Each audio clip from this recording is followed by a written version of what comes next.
I will be your host, Ashley Johnson, and I would like to introduce joining us for part two of our series, Shauna Potter of Hollaback, Baltimore, and Kate Bishop, Education Coordinator at the Center for LGBTQ Health Equity at Chase Brexton Healthcare. Thank you for joining us today, ladies. So we'd love to learn a little bit more about each of our speakers and about their journey into the current work that they're doing on disrupting harassment within our communities. So could each of you share a little bit about your story, beginning with what led you to the work that you're currently doing? Shauna, we can start with you. Sure. Thank you again for having me. Thank you, everybody, for showing up.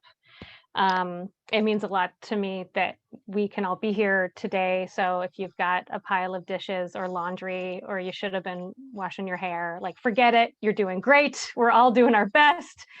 We're here. That's what matters. So I think, like many women, I have been harassed from a very young age before I even understood what it meant. And eventually I grew so tired of it, so angry about it. I got so angry about it that I started the Baltimore chapter of Hollaback, which is an international anti-harassment organization where people in their communities can just raise awareness and talk to others, share their stories, and Skillshare. After doing that for a little while here in Baltimore, I realized that so many people that maybe aren't harassed regularly were really starting to understand that this stuff is bad and they want to do something about it, but they didn't know what. And so I got into teaching safer space tactics and bystander intervention. And it's my favorite thing in the world to be here with you right now to talk about that. And after doing those trainings for years and years, which I still do, I'm still running trainings all the time. I was able to write and publish a book called Making Spaces Safer, so that people can create safer spaces wherever they go, but especially in those third spaces where we deserve to kick back, have some leisure time, have a drink, have a snack, and forget for a second that we are often made to feel less than. So thank you for having me again. Thank you. Kate? That was so beautiful. I am so absolutely honored to be on a panel with Shauna Potter. We have worked together in many different capacities over years in Baltimore, starting with, I think, the transgender response team, where we connected about making spaces safer and making our whole city safer for trans and gender nonconforming or gender diverse people. So how did I get started in this? That's actually the hardest question we're going to have today. I didn't deal with a lot of harassment. I didn't deal with abuse when I was growing up. When I finished college with a women's or gender studies degree, I looked around to see what I could do with that and found myself working in intimate partner violence for several years. So I really got a sense about what it looks like when you get to the farthest extreme of starting with the spectrum of harassment through to murder, like what all of that can look like, particularly gender-based violence. And I've continued doing that work with rape crisis work and working with Force Upsetting Rape Culture, which is an activist and artist group here in Baltimore, who laid out the Monument Quilt, a project with a quilt of stories of survivors. And so I've been continuing to do that work with survivors. Underneath and around that, I've also been doing this teaching justice work, where I'm working with EDI kind of initiatives, and I've been talking around how we treat one another, how we come to just treatment for one another, and how to do that in ways that have a real heart to it, like a real kindness and teach compassion. So at this point, I'm working at Chase Brexton. I've been there for 5 years. I want to also mention that I did a scoot through the United Way of Central Maryland. I worked there for 3 years, keeping the 211 database about 10 years ago. I then moved into some HIV work with youth of color in Baltimore City, and now have worked at Chase Brexton for 5 years. Doing trainings around how to treat LGBTQ people in healthcare with respect and also effectively. And so I consider myself a social worker in macro practice. here is my mission. Always, my client is the LGBTQ community, no matter who I'm working for, no matter who booked me. I'm always working for my people. And here's my mission: teach truth, say truth, teach compassion, and be a blessing to people I'll never meet.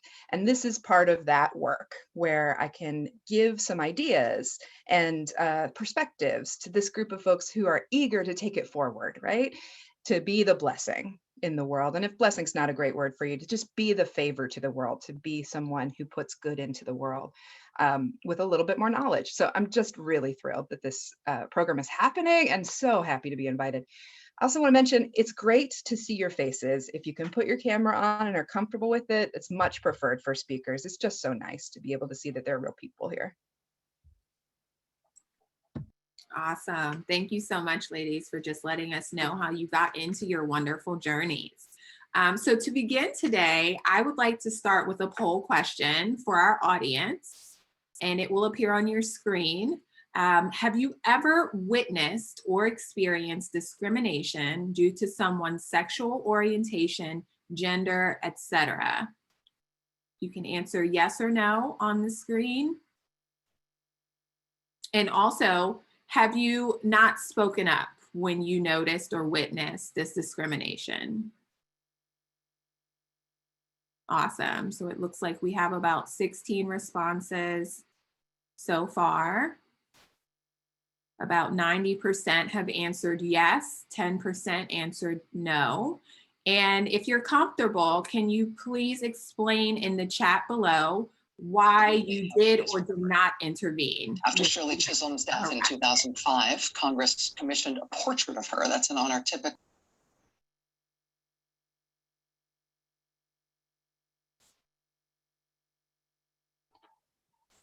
Say that again, Ashley. What's the question that we should all be answering in the chat? Sure. So in the chat, can you please say why you did or did not intervene when you witnessed discrimination due to someone's sexual orientation, gender, etc.? And you know who keeps popping up these last couple?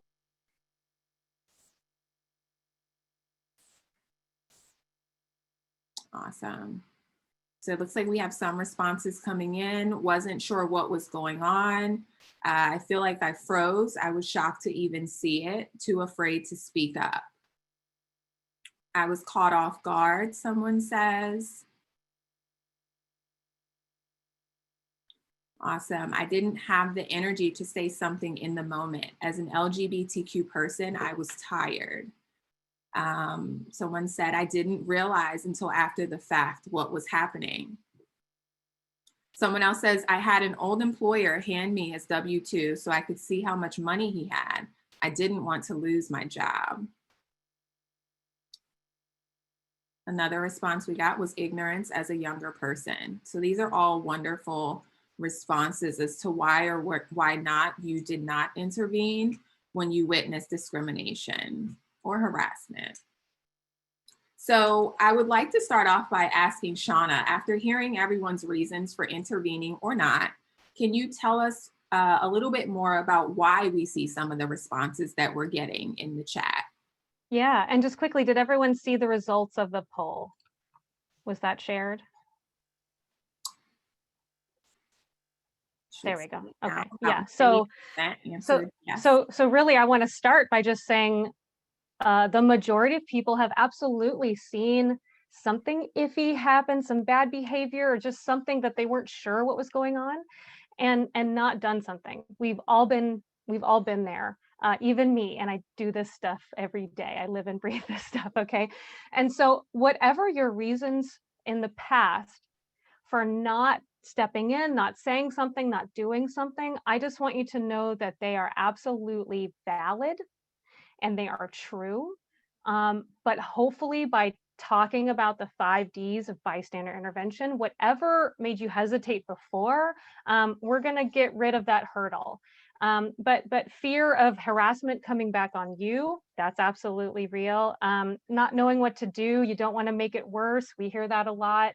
I often hear no one else was doing anything, so I didn't know if it was actually something bad was happening.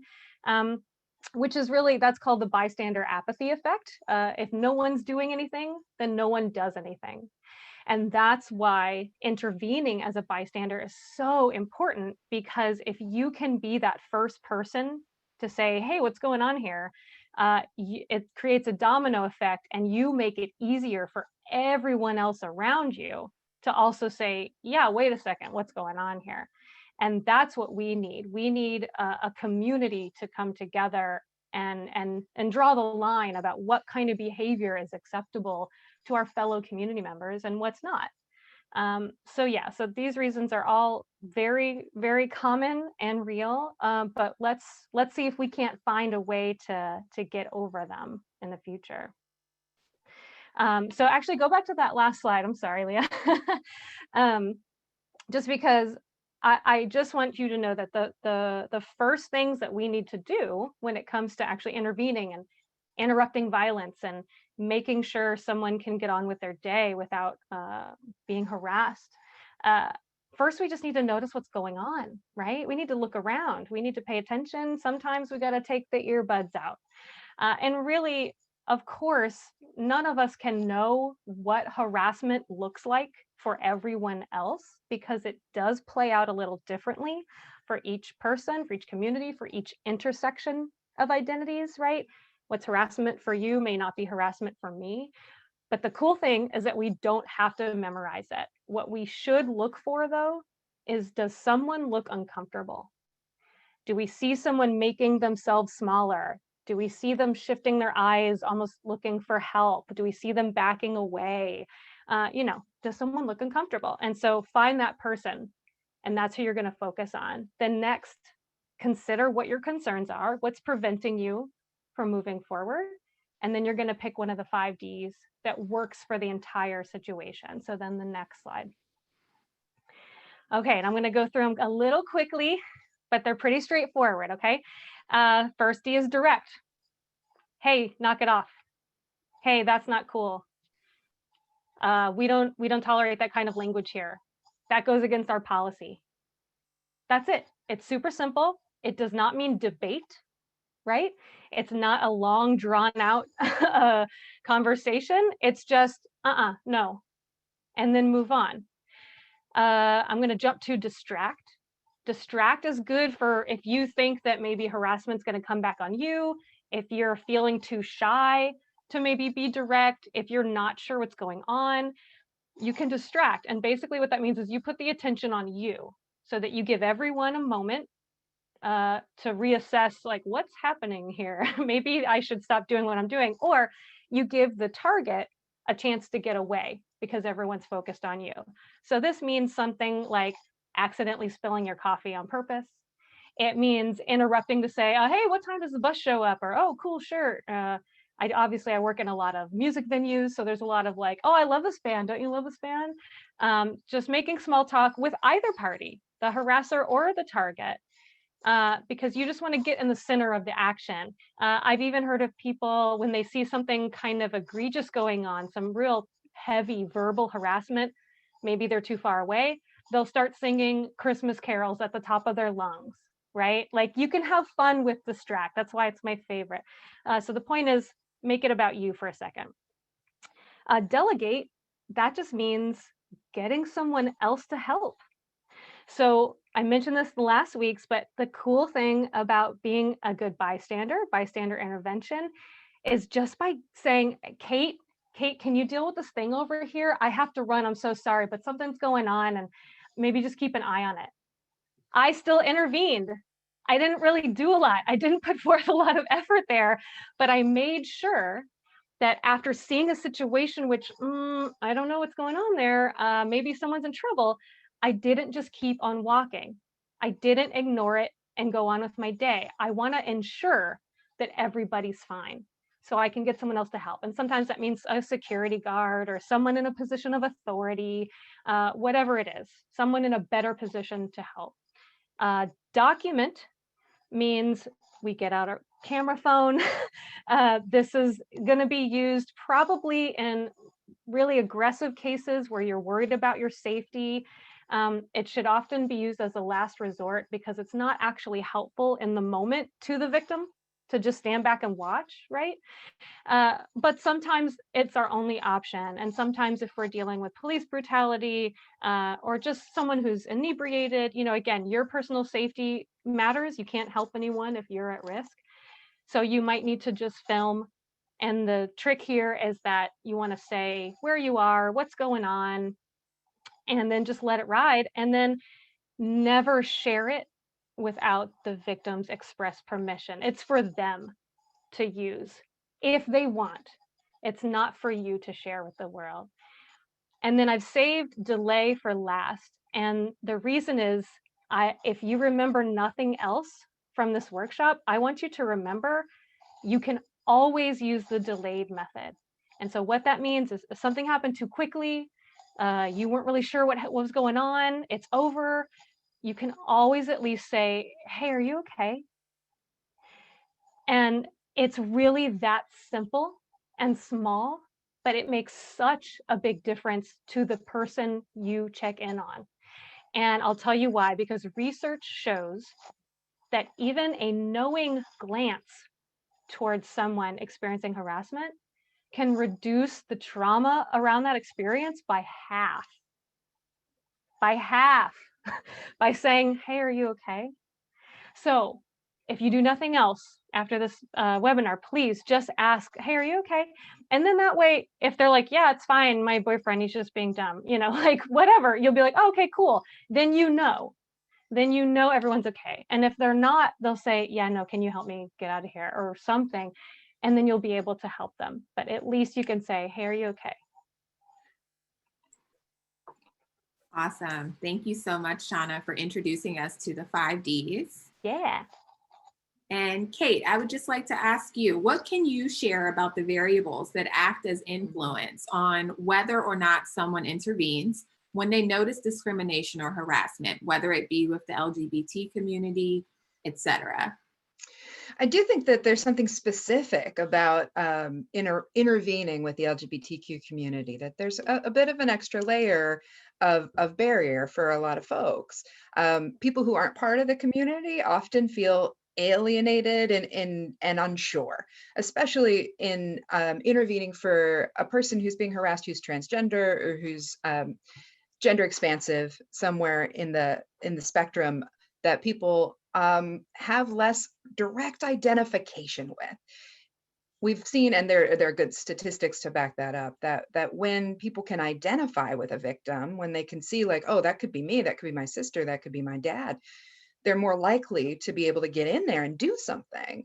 And if it's somebody who you feel like is very separate or different from where you are, it's harder to make the connection and get to the human part of that.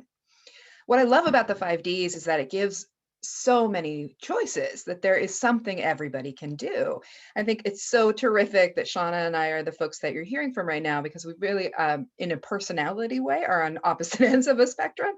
Shauna's an extraordinarily outgoing person and very comfortable being like, hey, that's not cool. I'm the one who's going to be like, hey, hon, are you okay? Is everything all right here? I'm definitely the check-in after. How can I take care of you from here? And less likely to be an interrupter. But that there is still something that can happen there, right? That I can still have power in the moment, that I can still get in there and do something.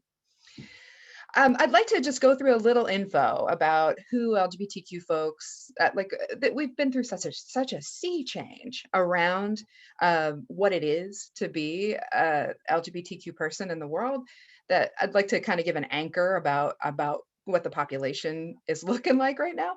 And I think that this is a useful slide to check out. These are not like research studies, but these are polls, but it is really an important finding. Like what we're seeing is that under age 35, 1 in 5, like 20% of that population identifies as part of the rainbow babies, like as an LGBTQ person myself. And it's not an accident that that's true. So if you've seen this kind of like, why are all these young people gay now? It just seems like, what, did this come up out of nowhere? What is non-binary? And that whole thing is brand new. It's not, but it has come to a new point of consciousness in culture, because we are seeing this wave of younger folks who are just more comfortable with LGBTQ identities and people in general. It also has meant there's been an explosion of creativity around how to find and live in my gender. And I think that's something that has taken the rest of culture a minute to catch up with. And we're in that lag right now, where there are some folks who are very much on the leading edge. You know, I got my pronouns on my email signature. I always use they, them pronouns perfectly. I'm very familiar with this group of people, and see the rest of us as kind of lagging. And then there are a whole bunch of people who just got here and are like, what is this? I have no idea. Cisgender, that isn't a word I know. So there's a lot of, as somebody who teaches this information to folks who are just at a lot of different levels of like feeling ready to engage with the information, what we're seeing is just that language has gotten so much more sophisticated around how we describe gender. People are able to talk about their lived experiences in a much more vibrant way. And we're now seeing the catch up. And what happens in catch up is danger. Is this moment where there's tension around these identities in our culture is a particularly dangerous place for people who are visibly gender different in some way. So I think it makes sense that as the water you're swimming in is friendlier, it's more okay for more people to live their authentic life, right? So we see that when you're in a population, an age population where LGBT people are just okay and it's not a big deal, more folks are able to say that this is my truth too. So I wonder where these numbers are going to finally land eventually, if stigma is no longer a concern. I don't think we can know that, but we do know that this is a lot of people, and maybe more people than you ever knew. Let's move on to the next slide. The other thing that I think is really important to bring up is that street crime, street violence, hate crimes against LGBTQ folks, particularly people who are gender identity minorities, is just off the charts right now. It spiked tremendously after the 2016 election. That was a time when there was a lot of very loud, very cruel, mean speech from political figures. And the trickle down of that is very direct and clear. The hate crimes went through the roof and have for many different populations, but LGBTQ folks have risen on that, that trend a little bit faster than any other group. So we are in a place where LGBTQ folks are definitely in a daily risk, right? I'm a queer person. I definitely feel that. Right after the election, we had a self-defense class just for queer and trans people because we were so terrified, because we were seeing that this was happening. So just saying, it's not even across the entire population, right? LGBTQ folks are still very much targeted, but of us, it's T people. So LGBT, it's trans folks, and of transgender folks, it's transgender women who continually are targeted. And of transgender women, and it's true in this town and it's true all over, it's Black transgender women who are the people that are most likely to, for their life to end in homicide. Like that is the group that's most at risk. So we can't ignore what the intersections are, right? Like who an LGBTQ person is not just their sexuality or their gender identity. What is their race? What is their religion? How do they move through the world? And how are they perceived by others? Will have a lot to do with their safety. Let's go to the next slide, please. So we're going to show a clip of a news story from 2011. You may or may not remember this if you were around at the time. There was a transgender woman who was attacked in a McDonald's bathroom in Rosedale, right here. And it tells a little bit about the story. We're not going to show the entire clip because trauma informed, like I don't think it's helpful to put you through seeing somebody get beat up. And yet there are little bits of it in the beginning of the film. So I just want to give a content warning that this is about that story. And we can talk a little bit more about what bystanders did and didn't do after we've seen the clip. Go ahead, Leah.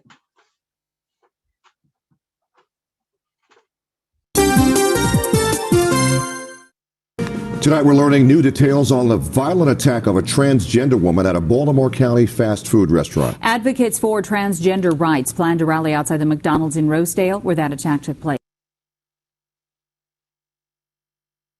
I-Team reporter Barry Sims is there tonight. He has more on what the victim is calling a hate crime. Barry. Well, this restaurant closed around 4 o'clock today in preparation for the rally, which starts tonight at 7. And tonight, we're also hearing from the woman who tried to stop the assault. I think it's terrible. I think it's inhumane. She intervened and became an assault victim. Now, 55-year-old Vicky Toms is speaking out about what happened at a McDonald's restaurant in Rosedale. The beating was taped on a cell phone. The video went viral on the internet, leading to petitions demanding justice, and now a rally in support of the other victim, a 22-year-old transgender woman, Chrissy Polis. When they started really hurting her to the point where I thought she was going to die, that's when I decided somebody needs to do something. And transgender men and women are far more vulnerable to attack and violence than other members of society. And I think this should serve as a wake-up call for the entire society. 18-year-old. So the whole story there is that Chrissy Polis tried to use the bathroom at McDonald's. There was a bit of an altercation with two girls, a question about, are you looking at my man? And Chrissy's like, I'm trying to just use the bathroom.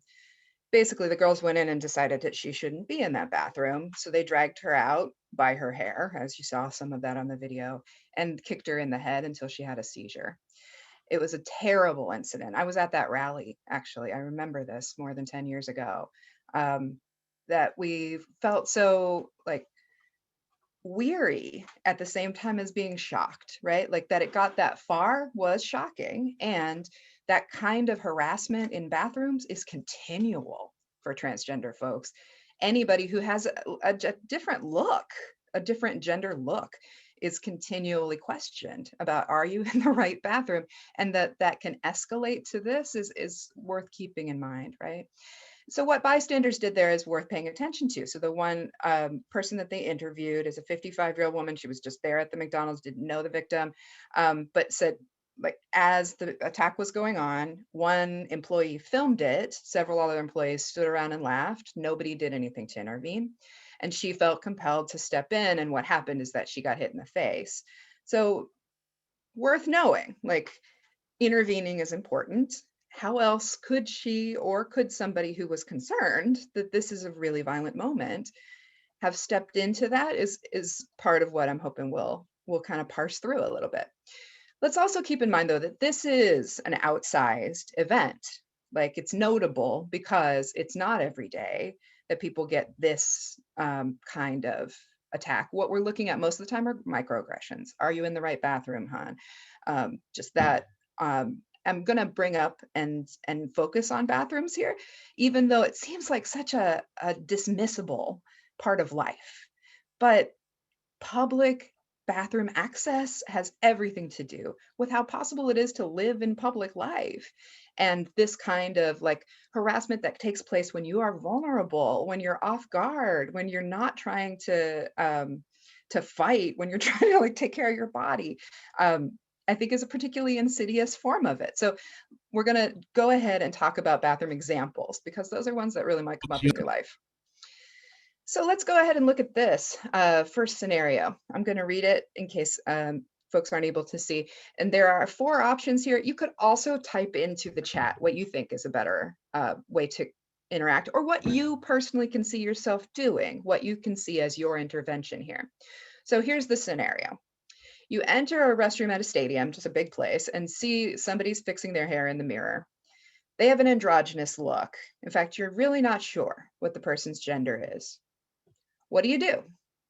So androgynous means the person has like elements of masculine and feminine in their style, and you just can't tell. Should you politely ask, you in the wrong bathroom, hon? Should you go outside the restroom, check the sign, and then just kind of make a pointed gaze as you go past? Should you make a point to say, hello, friend, you are welcome here? Or should you mind your business and do your business? Oh, this is great.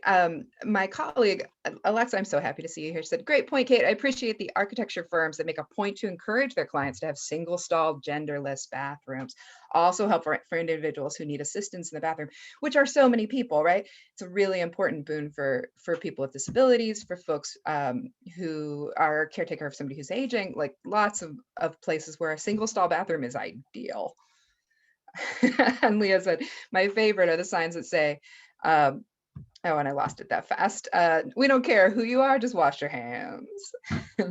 I think that that is a good place to go with it too. I see often gender-free or gender-neutral bathrooms that have a sign that just shows a picture of a toilet or a picture of a urinal. Like, here is the equipment that is available in this room. You should go to the place that is right for you. Okay, cool. Thank you for putting that up, Ashley. Great. I'm not sure who all is handling our polls, so thank you. It looks like nobody went for, are you in the wrong bathroom, hun? And nobody went for the pointed look, which is very WASP culture way to handle that, I'll say, as somebody who's very much part of white culture, that like a pointed look rather than actually even speaking up is part of our ways. Saying hello and making a specific welcome got a couple of folks, but most people said just mind your business and do your business. And Cherie said, oh, in Europe, where bathroom issue seems to be a non-issue because of unisex and gender neutral bathrooms, this is something that in the United States is still emerging, right? This is still unusual, but around the world, it's not unusual at all. And worth paying attention to the fact that it's not unusual in most people's own homes, that a lot of us have mixed gender bathrooms. It's just not in a public way. So yeah, thank you for those responses. That was really terrific. I'm going to say my vote here is D. Maybe don't worry about it. That's an option that you have. I have a slide that says, if you see somebody whose gender doesn't seem to match the sign on the door, maybe don't worry about it. Maybe don't worry about it. Just go on with your day. Let's go to the next slide. So let's talk about what people do to try and counter this known threat that's going to come up in their day. This is something that's so ubiquitous for transgender folks, but also like I have a friend who's a masculine woman who's just like, she's a butch lesbian. That's her style and is continually like, sir, are you in the wrong bathroom on the daily, right? So it's just about like, can people perceive what they think your gender is, and do they feel comfortable enough with you being there? So the ways that we put in up as options, you can also chat or type in the chat what you know people to do or what you think people probably try. What's the most common way is what we're looking for. What transgender people deal with harassment in public restrooms. Is it to avoid ever needing to use a public bathroom? Is it to ask a cisgender, so a person who's not transgender, to come along?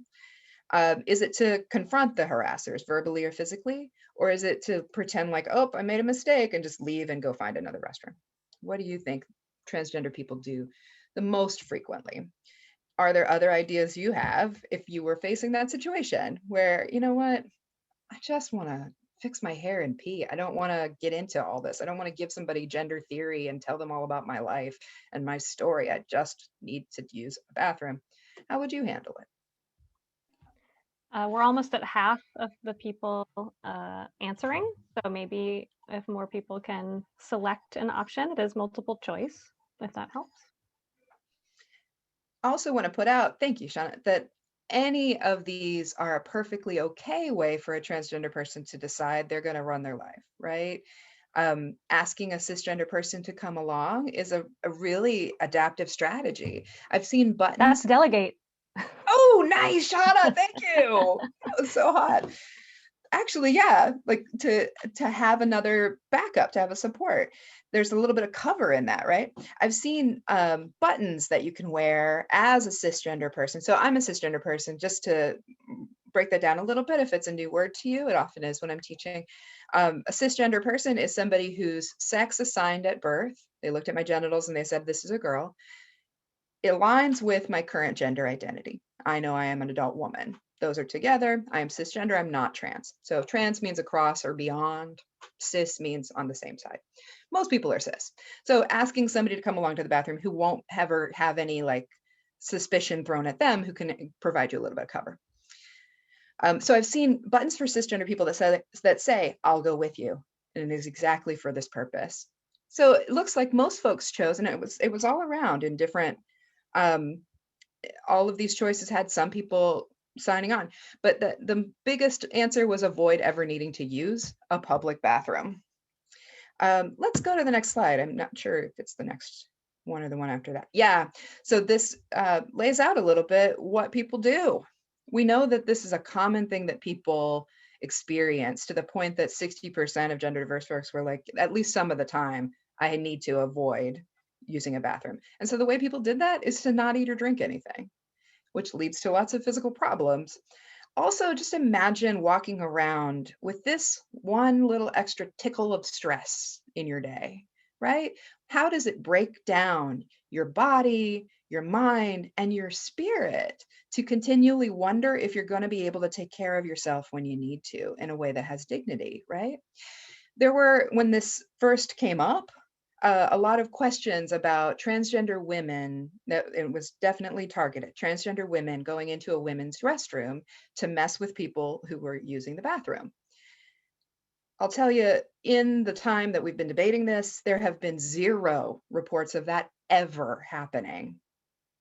It's already illegal to assault somebody in a bathroom. Like, it's not like the sign on the door makes it impossible for that to happen, or that people's adherence to the gender norm makes that not possible.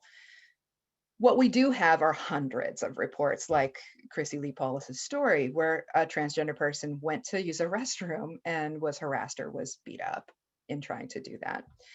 There's some fantastic chat comments that I'm really loving, that menstrual products and baby changing tables, like the kinds of equipment one person might need in a bathroom, should be available for all the bathrooms, right?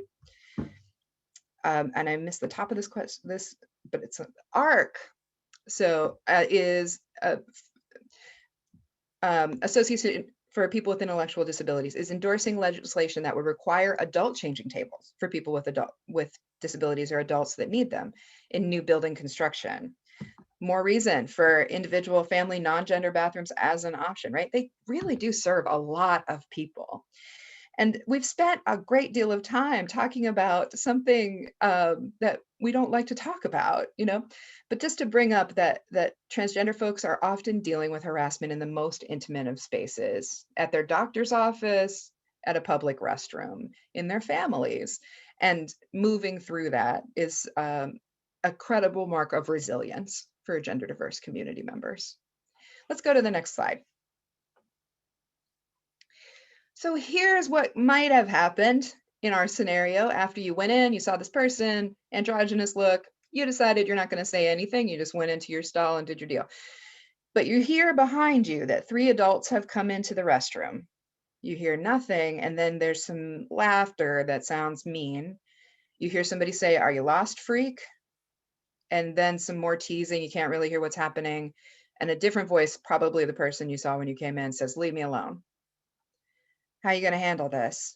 How would you intervene in this moment, or would you not intervene in this moment?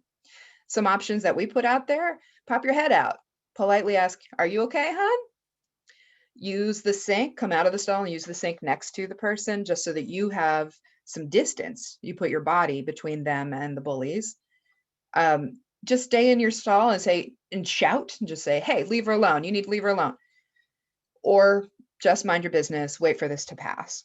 So go ahead and do the poll about how you actually think you might handle that, or put into the chat what you think would be a good way that we didn't put in there. What would be another great way? There are lots of good options here, right? A kind of infinite universe of ways that you could decide to handle this moment. While we're waiting on a few more votes, can I say which of the Ds each one of these is? Oh, I want you to. That's great. Yes. Yeah. So to just say, "Hey, are you okay, hun?" Well, that's delayed. That's one. It's also it's also a form of direct. You can be direct towards the victim and just say, "What do you need right now? Do you need any help right now?" Getting in between the 2 people, that is distract, right? Like changing the space, make it about you. Saying, "Hey, leave her alone." That is direct towards the people harassing. Mind your business and wait for them to leave. That could be delayed if you then say, "Hey, are you okay? I'm sorry. I just didn't know what to do, but do you need anything right now?" Oh, that's beautiful. Yeah. Thank you, Shauna. But definitely don't film, don't document in a bathroom. Yeah, that is considered rude, no matter what. Under any circumstances, that's not going to go well. I want to point out, oh, that's a cool idea. One person said, ask for toilet paper from inside the stall. Like, hey, anybody give me a hand? I don't have any TP. That's a good distract. So good. Clever. Looks like most folks decided they would try to come out of the stall and use the sink, do the distract of putting their body between the person who's being victimized and the bullies. And folks said they would do a couple of different things. That's so great. I want to point out that selection C is actually my least favorite is don't do anything, but that C is my least favorite of the other ones for two reasons. Partly, it doesn't de-escalate the situation. It kind of adds another loud voice that may not be helpful to the victim to hear in that moment. And she said, leave her alone. We actually don't know this person's gender. And so if she is not correct, it may just be another slight in what's already an incredibly difficult charge situation. So leave them alone would be cool, or, leave is a perfectly good thing to yell to. It looks like folks put some more things in the chat. Depends on how many bullies there are, right? One person says, I work for a shelter for intimate partner violence. There are only 2 bathroom choices, and it reinforces a lot of these challenges. I can see how that's true. Especially, I'm thinking in shelter from having worked in shelters, that folks with kids are going to be another question. Like, how do you handle your differently sexed children in a bathroom? Depends on how many bullies there are. There are so many choices. Just so many reminders that we can all do something. Having options is really so helpful. I think in this situation, I would probably be like, hey, you okay, hon? And go with that. So I'm making it clear that I'm aligning with the person that you're making fun of, and that I've noticed, and that this isn't okay with me. I feel like that's something I could do from behind the safety of being able to close the stall door and feel safe about that. That'd be a choice for me. Let's move on to the next slide. That was terrific. Thanks, everybody. Thanks for pitching in. I wanted to put out there some real microaggressions that transgender people have encountered as examples. So this is a project from several years ago. I think it's 2015, the Trans Microaggressions Project by Shane Hanise, who is a transgender artist and activist, asked people to write, what is something you've heard people have said to you that felt like it took away from who you are, it diminished you, it took away from your wholeness. I think about microaggressions as a cumulative way of breaking down someone's spirit. It's not always intentional. In fact, sometimes people don't even notice that they said something that wasn't okay, but it's a invalidating part of you or attacking part of you in a way that just puts little dents in your wholeness, right? So these are some of the things that transgender people reported that folks had said to them. One person said, did you transition because you thought you were an ugly girl? Somebody else, so when are you going to really transition? And Jacob Tobiah is a non-binary person who's uses they, them pronouns, as you can see, and is a really outspoken kind of leader among non-binary folks and communities. Somebody else who said, you'll never be a real woman. And that one is something almost every transgender person has heard at some point, that you'll never be a real whoever you are. Did you have the surgery? Says this teenager has been continually asked. One important thing to note is that it's not actually very easy for teenagers to get surgery that's gender affirming. And I'll just pro tip you that did you have the surgery is one of the worst questions you can ask. It's something that transgender folks really like. It's an automatic clue that you don't know much about transgender people and that you don't know that that's impolite. Surgery as the way that we know somebody is real is a really imperfect measure, right? Surgery is not right for everybody. Not everybody wants it, and certainly not everybody can afford it. And it's something that takes a lot of hoops and a lot of years to have happen in your world. So that being the marker of how somebody's gender is real is just really insulting. How we know somebody's gender is that we can ask them, and that is the only way we can know.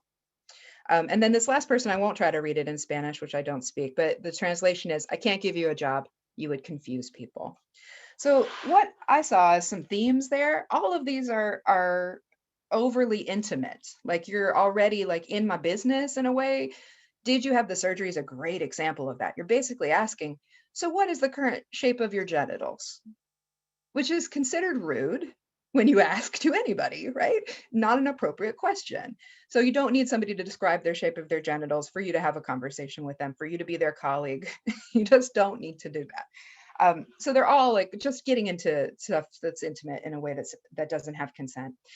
Several of these are clearly mean or cruel. Like, did you transition because you thought you were an ugly girl? Like, there's no way I can take that is meant to build me up and be kind to me, right? There's no alternative message there. It's you trying to make fun of me in some way and seeing if I'll take that bait. And then the other question that has continued to come up in these examples is realness. Are you real? And what does real mean? And who gets to decide is a really important question, right? Who decides if your gender is totally authentic and embodied properly? It's not something anybody else should be allowed to comment on, but we really do feel a lot of freedom to do that for transgender people and transgender bodies. Let's move on to the next slide. It just breaks down some more like the messages that are commonly hidden in things that people say to transgender folks. Fantastic question from Amber. Drain says that transhuman, that they are a transhuman. I think actually that person uses she, her pronouns, I'm not sure.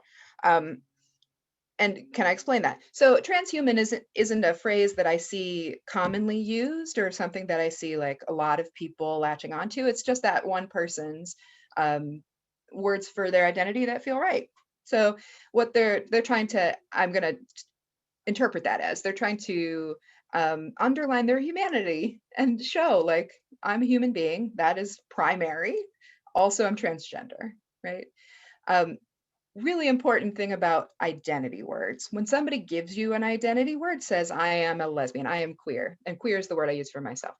So I am queer, like they've worked really hard for that word, right? It meant they had to go through a process of self-discovery where you figure out like, this is me, I'm different than a lot of other people. Okay, wait, I think this is not going to change. That takes some years to come to. And then I'm going to have to tell people and get ready to do that. That process of growing courage deserves respect always. So whatever word people give you is the right word for them. So transhuman, even if you've never heard it. The other thing is it might mean different things. The same word might mean different things to different people, right? So I say queer, somebody else who uses queer as their identity might mean something very different. So the best way to do it is to find out what it means for them. Thanks for letting me know that you're queer. Thanks for letting me know that you're a transhuman. How should I address you as somebody who's a transhuman? Should I say he, she, they, or some other pronoun? What do I need to know about you as my new colleague who's a transhuman, so I can like look out for the edges of where you might be nervous about working here, or whatever the context is that you have, right? So to just go back and ask some questions is a good way to connect with folks. The other thing that I'm going to put out there is that so many of these messages are targeted at trying to figure it out, trying to find out what is authentic, what is your gender, what is real. And I'm just going to throw out to encourage you to let go of your need to know. This is something we work with the parents of transgender children a lot, where they're in a moment of real uncertainty, and that's a huge family stressor, even for parents who are very affirming. And where is my kid going to land? And they're non-binary. I don't even know what that means. You know, it's less important that you apprehend, like you totally understand it, than that you respect it, that you know that this is real and important, and give the culture change a chance to happen, where we can come to a new place in understanding gender and understanding all of these gender identities. Do what you can to let go of your need to know and be certain about somebody else's identity around race. That comes up all the time, and also around gender, around sexual orientation. If you need to know, it will come to you. The person will tell you what you need to know when you do. Let's move on to the next slide. I wanted to just throw these out here just to give people a little skill build at the end of our time together. And thank you very much, Leah, for putting these in here. And a great way to think about a strength space. I think that that's true too. Thanks for these great chat comments. So I just wanted to throw out there they, them pronouns, if that is something that's new on your radar. I want to endorse putting your pronouns on your signature in your email. The way that I have it after my name, you can change it in Zoom as well. If you go to the little square with your picture in it and hover, there's a square with 3 little dots. If you click on that, it allows you to rename yourself, and you can put your pronouns in parentheses behind your name. Putting your pronouns out there is a great way to invite someone else to tell you theirs, right? So my name's Kate, great to meet you. I go by she, her. Tell me more about you. And the person may come back with their name and pronouns. If they don't, and you want to explore that, it's okay to ask. It's okay to say, so cool to meet you. Tell me what pronouns you use. I just want to make sure I'm being respectful. And if you talk to somebody that way and they have no idea what you're saying, and in fact are a little offended that you said that, it's a great moment to do some education. I ask because a lot of people that I come in contact with are transgender or are non-binary, and I just really want to make sure that I'm open and welcome for everybody. So that's why I ask pronouns. It's important, just give a moment to give a word for it. So I'm going to point out they, them pronouns and what that means. More and more folks are using that. If it's not something that's already on your radar, it will be soon. Like, there's no way that this won't come up in your lifetime. Particularly non-binary folks, but anybody who doesn't want their gender to be automatically revealed by using he or she might use they, them pronouns. Singular they for one person. I'm going to just affirm, validate that this is a different way of talking, and that it's confusing the first 30 or 40 times you do it. And after that, it's not weird at all. It's about just getting some practice with getting it in your mouth. So a suggestion I have is, while you're just doing your regular day, tell yourself a story about somebody who you know who uses he or she pronouns, but just swap out they to see what it's like, just to try it out, right? So like, my mother uses she, her pronouns. I was talking to my mom yesterday, and they were really excited about their shot coming through, because now they can have lunch with their friend again. And it's something that they've really been looking forward to for months now. They've really felt a lot of cabin fever. So just using they instead of she, just to try it out, just to give it a go. I think that might be the end of our slides. I'm not sure where we're at. I'll hand it back to you, Ashley, to take over from there. Thank you for letting me have so much time to get to talk about some of these really important issues. Absolutely. Thank you so much, Kate and Shauna. That was great. Thank you for offering us your insight into how to be a good bystander. I know I personally just learned a lot, and I plan on applying this. And so I think now, Leah, we are going to just take a few questions in the chat box if anyone has any questions to ask either Kate or Shauna this afternoon. So it looks like first question that came in: when we as bystanders intervene, ensuring the safety and well-being of the person being harassed is the obvious primary goal. But what can we hope for with the harasser? Apology, openness to education, not deflecting or explain away their behavior. I think, Shauna, you wanted to answer? Yeah, so bystander intervention is the first step, and its focus is the victim. How do we get this victim right now from feeling uncomfortable to more comfortable, and doing something that's within our power? Because I, as a bystander, I cannot end all transphobia in the world with one interaction. And so take that weight off your shoulders. That responsibility isn't yours. But what is within your power is to help this one person a little bit right now. The next, like 2.0, would be conflict resolution, right? Or where you would actually interact with the person harassing to try to win them over to our side a little. And sometimes that takes an actual relationship with that person. It takes time, it takes patience and ability to keep things cool and de-escalated. And it's not always something that we have time for or the capability to do when we're going about our day. And our primary focus is that victim. So I say victim first. And then if you got the time and you're willing to be patient and you think there's a chance this person might be able to hear you, we're just going to use good communication skills. Say, hey, that's actually not cool anymore. Things are changed. You can also make issues personal to you. Like if if I'm talking to another white person about racism, one, unfortunately, they're more likely to listen to me because I look like them. But I can also say, hey, this affects everyone and here's how. But there are lots of great tips for racism specifically with Surge, showing up for racial justice.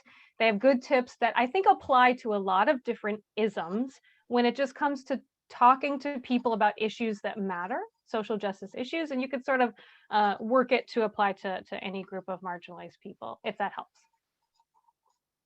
Awesome. Thank you, Shauna. And it looks like we got another question. How do you use they properly grammatically when saying where is they going when talking about one person? Would it be where are they going?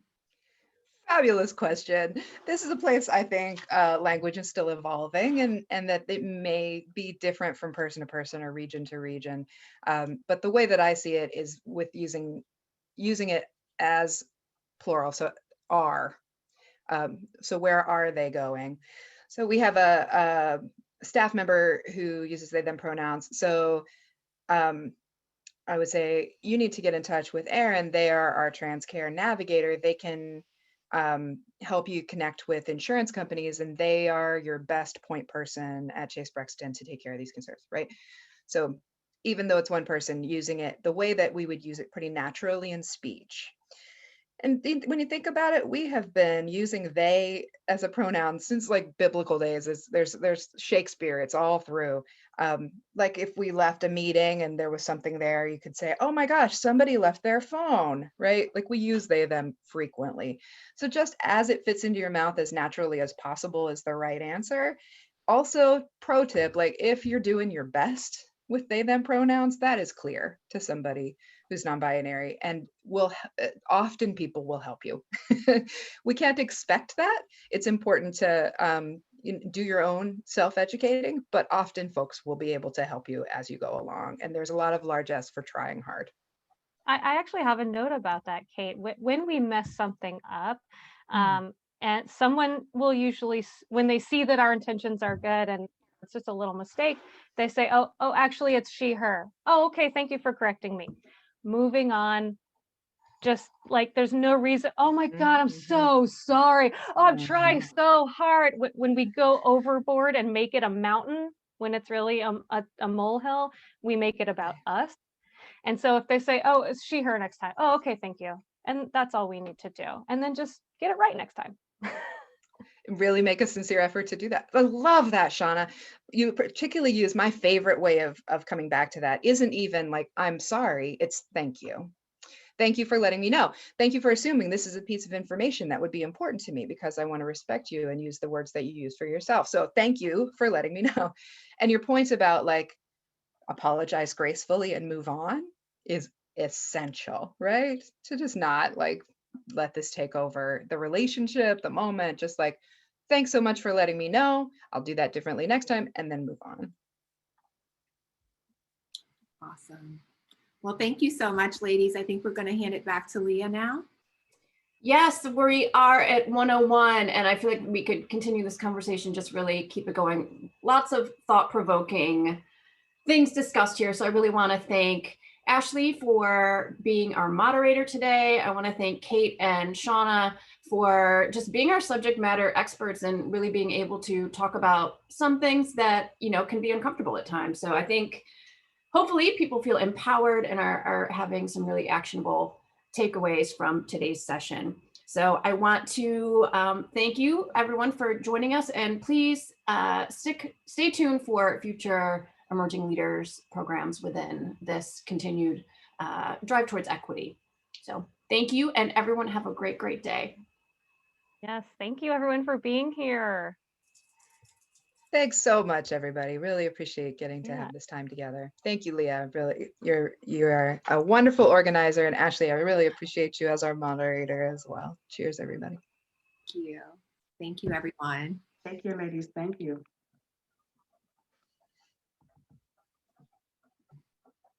Kate, we did it again. High five. We collaborated again. It's been years. I'm just really glad you're back in town. Yeah, well, And everybody's Yeah. even for the count. Yeah.